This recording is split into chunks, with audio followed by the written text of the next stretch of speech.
पिछली कहानी से आगे 84 गांव वीरान हो गए, पालीवाल ब्राह्मण चले गए या शायद समय के परे छिप गए। पर एक सवाल अब भी हवा में तैर रहा था, पद्मिनी का क्या हुआ?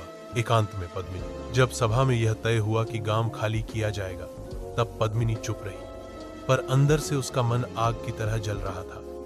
मैं क्यों भागूं? शाप देने से पहले उसका अंत करूंगी। रात के तीसरे पहर जब सब लोग गांव छोड़ने लगे, पद्मिनी अकेली मंदिर में चली गई। हाथ में एक काले धागों से बंधी पेटी थी, जो गुप्त तांत्रिक विद्या से जुड़ी थी। वो जानती थी यह कोई साधारण लड़ाई नहीं थी। दीवान एक पिशाच आत्मा का उपासक था और उसकी शक्तियां साधारण मनुष्यों से परे थी।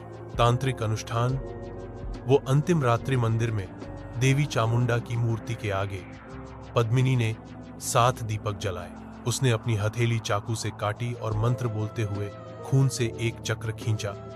फिर वह बोली, हे मां, मेरी आत्मा को इस भूमि से बांध दो। जब तक अन्याय का अंत न हो, मैं यहां रहूं और हर उस आत्मा को जगाऊं जो सो रही है। अचानक मंदिर हिल उठा, दिए की लौ काली हो गई, देवी की मूर्ति से रक्त की बूंदें गिरने लगी। और तब पद्मिनी की आत्मा उसी रात वहीं कैद हो गई, ना मृत ना जीवित, एक शापित रक्षक बनकर। सुबह दीवान गांव में घुसा, पद्मिनी की तलाश में। मंदिर में जैसे ही उसने कदम रखा, दरवाजा अपने आप बंद हो गया। चारों ओर अंधकार और सामने खड़ी थी पद्मिनी। लेकिन अब वो इंसान नहीं रही थी।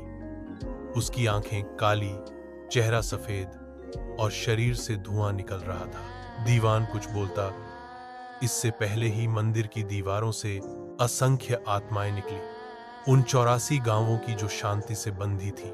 और उस रात दीवान की चीखें पूरी रेत में गूंज उठी। अगले दिन उसका शरीर मिला, मगर उसका चेहरा ऐसे बिगड़ चुका था जैसे उसने कुछ ऐसा देखा हो जो इंसान देख ही नहीं सकता। अब भी कहा जाता है, अगर कोई लड़की कुलधरा में रात को मंदिर के पास जाए तो पद्मिनी उसकी रक्षा करती है। लेकिन अगर कोई लालच, वासना या अपवित्रता के इरादे से आए तो वो रात उसकी आखिरी रात बन जाती है। पद्मिनी आज भी वही है। कुलधरा ना मरा है ना जिंदा है, वो बस इंतजार कर रहा है अगले अजनबी का, जो उसकी शापित दुनिया में कदम रखे। क्या आप जानना चाहेंगे यह पद्मिनी अब किस रूप में प्रकट होती है? एदा कुलधरा में आज तक किसने रात बिताने की कोशिश की और उनके साथ क्या हुआ?